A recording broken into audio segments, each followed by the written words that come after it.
Cette suspension du Bénin tombe mal, très mal, soit au moment où nos écureuils juniors sont à la porte d'entrée d'une compétition pendant que l'équipe A donne à tous les amoureux un réel espoir de qualification à la phase finale de la Coupe d'Afrique des Nations Gabon 2017. Pour beaucoup de nos compatriotes, la crise du football serait née le 27 mars 2015 à l'occasion du fameux retrait d'agrément à la Fédération béninoise de football, comme si à l'origine, dans cette maison, tout était beau, dans le meilleur des mondes, et que la courageuse décision gouvernementale de retirer l'agrément n'était assise que sur du vide.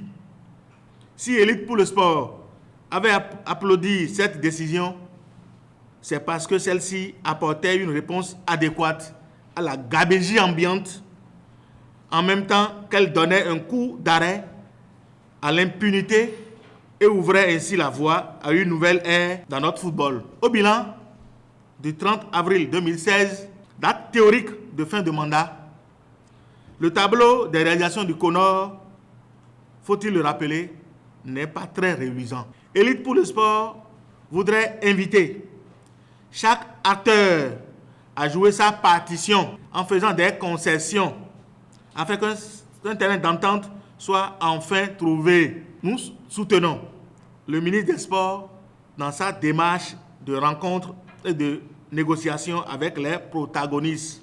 Toute décision prise au sommet sans la validation de la majorité est frappée du risque de l'éphémère. Le concept de l'organisation obligatoire du Forum de réconciliation avant tout congrès de la FBF est partagé par la plupart des acteurs.